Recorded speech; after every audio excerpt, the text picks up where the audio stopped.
কেন্দ্রীয় স্বরাষ্ট্রমন্ত্রী অমিত শাহের বঙ্গ সফরের আজই ছিল অন্তিম দিন এবং এই দিনেই আরও একগুচ্ছ কর্মসূচি করতে তাকে দেখা যায়, যার মধ্যে অন্যতম ছিল কোর কমিটির সঙ্গে বৈঠক। বর্ধিত কলকাতার 22টি আসন জেতার টার্গেট বিজেপির এবং সেই বিজেপির টার্গেট ঠিক করে দিলেন কেন্দ্রীয় স্বরাষ্ট্রমন্ত্রী অমিত শাহ। 28 আসনের মধ্যে 22 জেতার টার্গেট স্থির করে দিয়েছেন কেন্দ্রীয় স্বরাষ্ট্রমন্ত্রী এবং সেই মতো দলীয় কর্মীদের কাজ করবার নির্দেশও দিয়েছেন অমিত শাহ। একেবারে দিল্লির উদ্দেশ্যে রওনা দেওয়ার আগেই একেবারে চাঙ্গা করে দিয়ে যাওয়ার মতন ভোকাল টনিক দিয়ে গেলেন কেন্দ্রীয় স্বরাষ্ট্রমন্ত্রী অমিত শাহ। এমনকি কলকাতায় যে বিজেপির উচ্চপদস্থ নেতারা এবং দায়িত্বে রয়েছেন তাদেরকে নিয়ে এই বৈঠক। আরো বিস্তারিত এই বিষয়ে আমরা জানবো। অনুপম আমার সহকর্মী আমার সঙ্গে রয়েছে। অনুপম,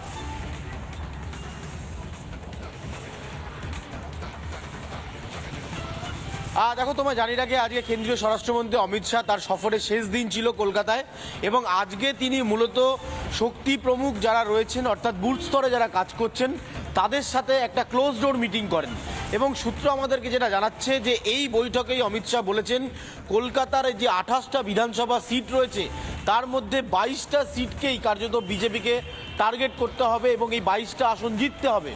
শুধুমাত্র 22টা আসন জেতা নয়, অমিত শাহ আজকে জানিয়েছেন মানুষের কাছে পৌঁছতে হবে। এমনকি কেন বিজেপিকে তারা আনতে চাইছেন পশ্চিমবঙ্গে সেটাও মানুষকে বুঝিয়ে বলতে হবে। এছাড়া আজকে সূত্র মারফত যেটা আমরা জানতে পাচ্ছি যে এই বৈঠকে অমিত শাহ জানিয়েছেন যে যারা মারা গিয়েছেন অর্থাৎ গত নির্বাচন তার আগের নির্বাচনে যারা রাজনৈতিক খুন হয়েছে তাদের এই বলিদানকে ভোলা যাবে না এবং 2026-এর বিধানসভা নির্বাচনে বিজেপিকে ক্ষমতায় আনার পর তাদের এই মৃত্যুটাকে সেই উৎসর্গ করতে হবে এবং তাদেরকে শ্রদ্ধা জানাতে হবে। পাশাপাশি তিনি এটাও বলেছেন যে আজকে এই যে টোটাল যে রুমের মধ্যে 4000 থেকে 4500 এই প্রমুখকে নিয়ে বৈঠক করলেন অমিত শাহ, তিনি বলছেন এই 4500 লোক যদি এক একটা পরিবারে 9000 পরিবারে যান তাতেও কিন্তু বিজেপির এই যে সংখ্যাটা সেই সংখ্যাটা বাড়বে। এছাড়া অমিত শাহ আরও জানিয়েছেন যে এই গোটা বৈঠকে তার যেটা প্রথম এবং শেষ টার্গেট সেটা হচ্ছে পশ্চিমবঙ্গের বিধানসভা নির্বাচন। তাই কর্মীদের স্পষ্ট জানিয়ে দিয়েছেন সব কিছু ভুলে যেতে হবে, নতুন বছর শুরু হচ্ছে আর 3 মাস হাতে রয়েছে, তাই ঝাঁপিয়ে পড়তে হবে, জেলায় জেলায় কাজ করতে হবে, বুথকে শক্তিশালী করতে হবে এবং 2026-এর নির্বাচনে বিজেপিকে এ রাজ্যে ক্ষমতায় আনতে হবে।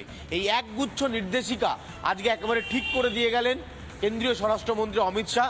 নিঃসন্দেহে এরপর তিনি আবার আসবেন পশ্চিমবঙ্গ সফরে, কিন্তু আজকে পশ্চিমবঙ্গের যারা বুথ লেভেলে কাজ করছেন বিজেপির তাদেরকে যে গাইডলাইন ঠিক করে দিয়ে গিয়েছেন সেইটা অনেকটাই কাজে লাগবে বলে যারা আজকের এই বৈঠকে ছিলেন তারা বেরিয়ে আমাদেরকে জানিয়েছেন। ফলে সব মিলিয়ে অমিত শাহের কলকাতা সফর শেষ হয়েছে।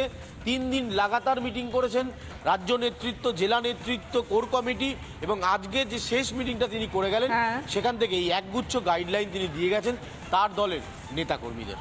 একেবারেই তাই। আগামী বছরই রয়েছে নির্বাচন এবং সেই নির্বাচনকে সামনে রেখেই মূলত দলীয় কর্মীদেরকে একেবারে সর্বরকমভাবে ঝাঁপিয়ে পড়বার বার্তা তুলে ধরেন আজ কেন্দ্রীয় স্বরাষ্ট্রমন্ত্রী অমিত শাহ। আপাতত তোমায় ধন্যবাদ জানাই।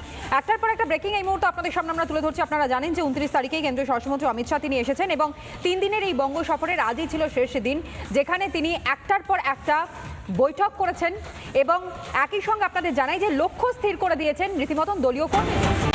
নানা ধরনের কন্টেন্ট দেখার জন্য লাইক করুন, শেয়ার করুন আমাদের ফেসবুক পেজ, সাবস্ক্রাইব করুন আমাদের ইউটিউব চ্যানেল। পাশাপাশি অন্যান্য ব্রেকিং নিউজের জন্য অবশ্যই চোখ রাখুন রিপাবলিক বাংলায়।